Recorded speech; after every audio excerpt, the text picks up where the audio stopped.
Okay. Testing, testing, 1, 2, 3. Testing, testing, testing, testing.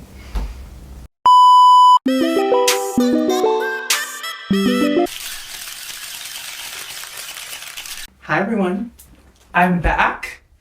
Happy February, happy Black History Month. Welcome back to Chatting with Chelsea. It's been like 2 weeks since my last video.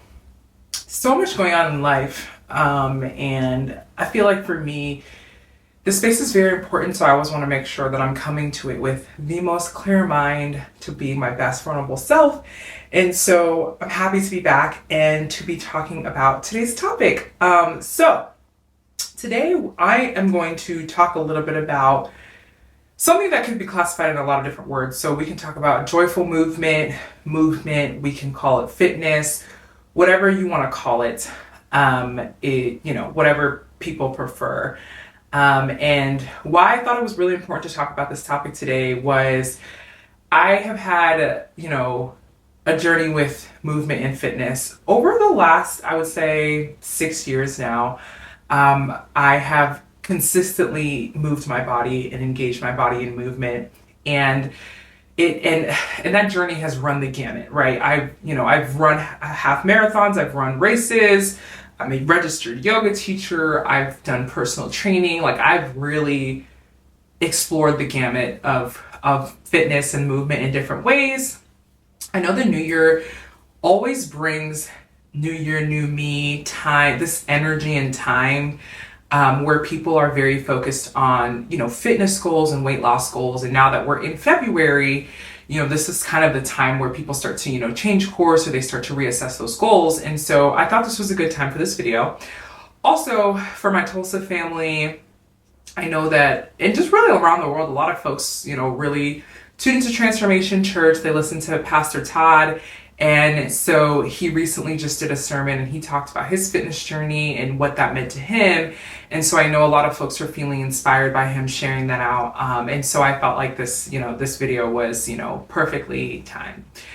And so I want to be clear. So I'm really going to talk about this. In this video, I'm going to talk more about movement and my relationship with my body. There's a whole nother topic that could be talked about around my relationship with food and just some of the experiences I've had with disorderly eating and things like that. But I'm going to really try to focus this on movement, but you will kind of see some of those themes come up.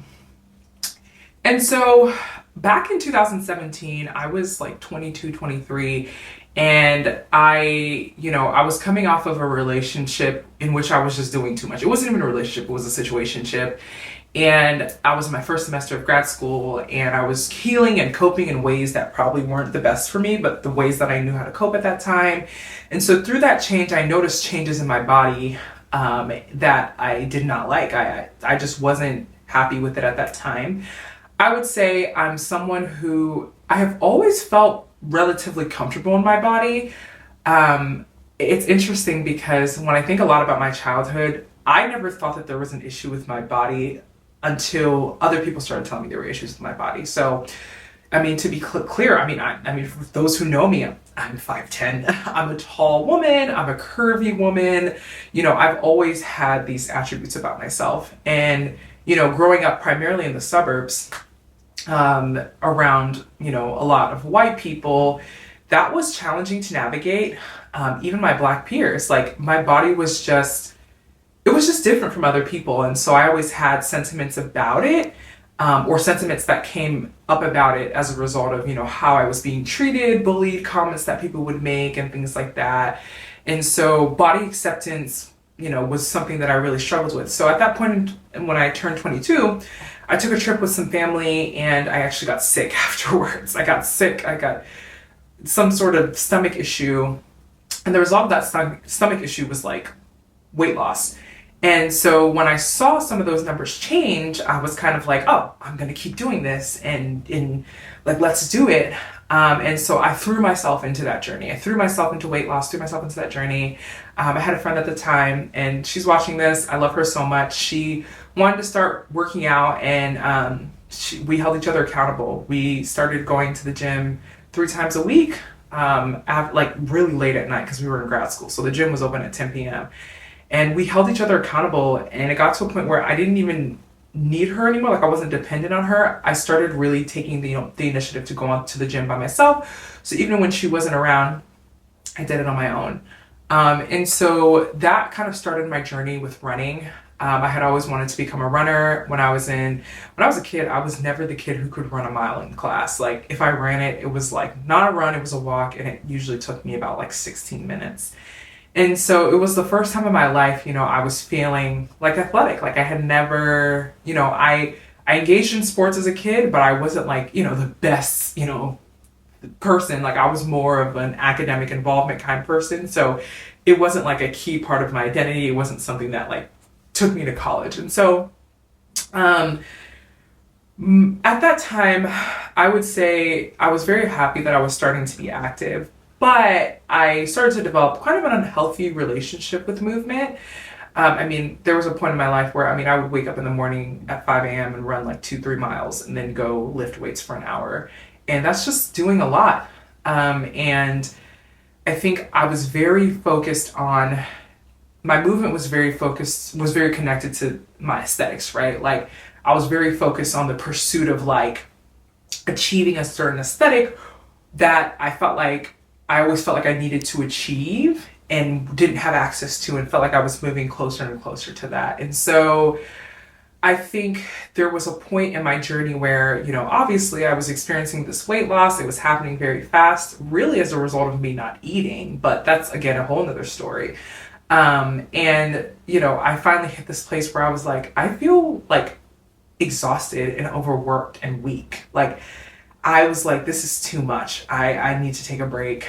And so I think that's when I was on, social media, and I started to learn more about the concept of intuitive eating and joyful movement. And that's when I was like, oh, this is like registering with me. I started learning about words like, fat phobia and thin privilege, and started realizing that these were things that I had experienced my whole life. Like I had experienced, people, saying certain things about me or having certain ideas about me because of, the way that I looked, because I was in a larger body. And so that was really, that really changed my life. Discovering intuitive eating, discovering joyful movement, which is one of the key tenets of intuitive eating. And so I really threw myself into that, started reading more about, joyful movement, started, engaging a dietitian that was more focused on intuitive eating and joyful movement, and really started to critically investigate my relationship with movement.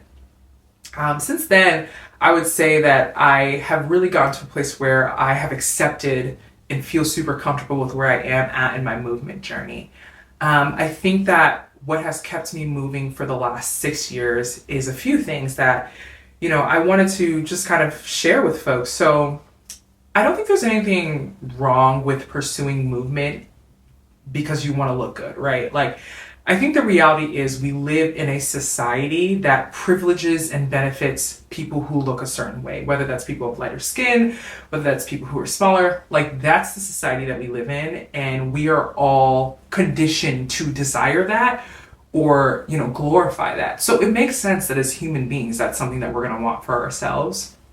I think though, what's really hard when that happens is it's hard for that journey to be sustainable, right? Like, I think that specifically as women, Black women, we face crazy amounts of pressure to look a certain way, like crazy amounts of pressure to, look feminine or be thin or, do all of these things to look a certain way, to be desirable to men, right? Like, that's really where that comes from. And so I feel like, whenever I have had friends or even myself, their fitness journey is very rooted in like aesthetics, it's not sustainable, right? There's statistics out there that talks about how, whenever folks experience a big weight loss, most of the time within those first 3 years, they've regained that weight. I think a lot of that is because we are doing things that are not natural to the homeostasis of our body, right? Whether that's over exercising or restricting diet and things like that. And so I feel like in order for things to be sustainable, I have had to divorce my movement away from my aesthetics completely. It's just, they're not connected, right? I mean, the body I'm living in right now is, bigger than the body than I was when I was 24, 25, super exercising, all of those things. And she can still do the same things. She may not be able to, like, maybe, I don't know, run as fast as she could, but she can still run pretty damn fast, right? And so I think that there's this thing where a lot of times, as women specifically, we'll look at our pictures from college or pictures from high school, and it's like, oh my gosh, I want to get back to that body. I want to get back to that self. But we're holding ourselves to an expectation of who we used to be, right? Like, wanting to look like your 16-year-old body is not realistic. Like, you're not 16 anymore. You have evolved, so you have to allow your body to evolve. And I think that the acceptance of our bodies, the conditional status of acceptance is where it's rough, right? Like, because we only love our bodies when it looks a certain way. And I want to be clear, like, I'm not even promoting like body positivity. I'm mostly promoting like, just being more compassionate with our bodies as it changes, and because there are life experiences that do change our body. And so, yeah, I can't express enough, like, trying to work towards divorcing movement away from aesthetics. I think one thing that changed my perspective in terms of that specifically was, one thing I noticed, working out the last several years, I have a damn good heart rate. Like, that heart rate, that resting heart rate is strong, right? Or, my flexibility, my ability to move, it's like, work out for those things, those parts of your body that you can't see, like your heart rate, your mobility, your joints. Like, those are the things that in 10 years and 20 years, when you're in your 40, 50-year-old's body, those are the things that are honestly going to matter, right? They're going to matter because you're going to be able to move and feel good and live the full span of the life that you have been destined to live. I work out for, if I decide to have children one day, I work out for my future kids so I can pick them up, my future grandkids, so I can play with them, right? You have to have a lot of energy to be a parent. Like, I work out for my future self. I work out as a preventative care for my holistic health, and not just because, I want to look a certain way. And I think that that's like really critically important as well. I also think too, one thing that just a few things actually that I want to mention that have really helped me stay active over the last few years is, one, find a form of movement that you enjoy, right? Like I said, I've done running, I've been a powerlifting, I've done powerlifting before, I've done Orange Theory on and off. I've done a lot of things.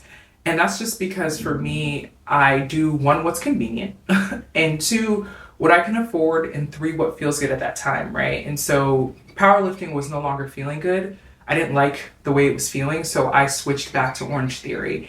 And so that was something that I wanted to do. And also, like, I was sick of going to the gym and like having to come up with workouts. I just wanted to show up.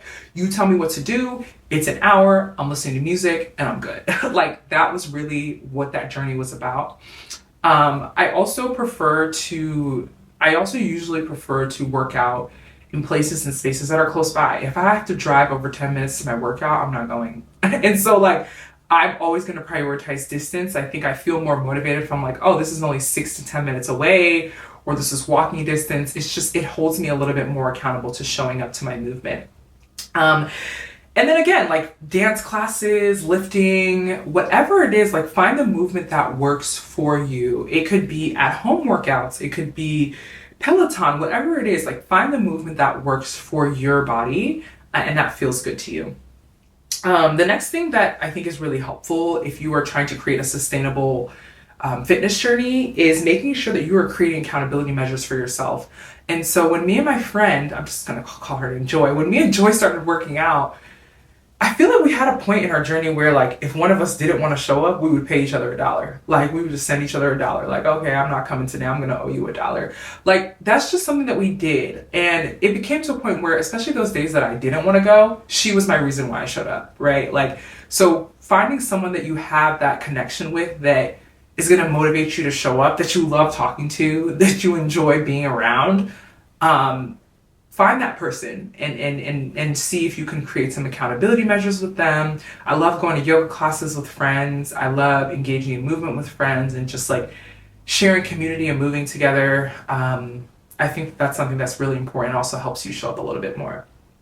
Like I said, I already talked a lot about divorcing movement from aesthetics and moving for your future self. And then last but not least, I also wanted to talk about don't be too hard on yourself, right? Like when you start working out, and so like over the last 6 years of me moving, you know, it can be easy to feel like, oh my gosh, I haven't worked out in 2 or 3 days, or I haven't worked out in a week and things like that. Like, it's okay to miss a day. It's even okay to miss a week. Like look up, do the research. Like there is research that said like, that literally says like, if you take a week or two off, that's not gonna like take away your progress. Now, if you're approaching like a month or something like that, that's different. But I used to intentionally take a week off from powerlifting because my body, sometimes your body will it'll get used to the movement that you're doing. And sometimes it just needs a break. And especially if you're feeling tired. And so, yeah, just don't be too hard on yourself when you're engaging with movement. Give yourself breaks, let yourself ease into it. Don't be too hard on yourself. And just like take it easy. You know, unless you're like an Olympic athlete, you're Simone Biles, like really like this is, you know what I mean? Like it's okay to like engage in like, you know, movement. There's so much research out there that even says walking is like so helpful for just like your mind, your body, and your spirit, right? Like you just moving a little bit and getting that heart rate up is really what you're going for, right? So just don't be too hard on yourself when you're engaging in that journey. But yeah, I hope that my story has, you know, been helpful for folks. I mean, this is a topic that's really, really salient to me. Movement, body image, and all of those things. It's a journey that I am continuously on. The last thing I also wanted to mention is a key part of my fitness journey or movement journey also has been I live a weight neutral lifestyle. So I do not weigh myself. It doesn't give me any information, right? So, you know, when I was coming off of the challenging time with my body, there were years that I did not weigh myself for years. I had no idea how much I weighed. I've always weighed within a range. So I can guess, and you know, sometimes certain pants are fitting snugger than usual, or they're feeling like more roomy than usual. So I can usually guess, but it's not until honestly this year that I started being okay with weighing myself and not being triggered and being like, okay, that's how much I weigh right now. It doesn't mean anything. Like how much you weigh does not really mean anything. And a lot of how much you weigh is also based on your genetics, right? I think that sometimes we try to like look a certain way when in reality, if you look at the women in your family, you look at the people in your lineage, in your ancestry, you look like them. And so trying to resist against your body's natural instincts to be curvaceous or to be X, Y, and Z, like your body's going to fight to get back there because you're not meant to be a size 1 or 2, right? And so people use fitness as a way to kind of do that. And so for me, I have a weight neutral lifestyle, right? Like sometimes I'm like, oh, I weigh this much. That's cool. But I've gotten to a point in my journey where I don't let how much I weigh really bother me. It just is what it is. And my metrics for success is how do my joints feel? How's my breath when I'm walking up the stairs? You know, am I getting out of breath? Like, do I need to, you know, do a little bit more of that? You know, is it okay when I bend down? Like really, again, like focusing on those things that you can't see, it has become critically important to me. So yeah, hope this video is helpful for you. Just remember to take care of yourselves and be kind to yourselves. Leave a comment down below if there's anything you resonated with, anything you want to hear more about. Otherwise, have a great rest of your day. And again, happy Black History Month.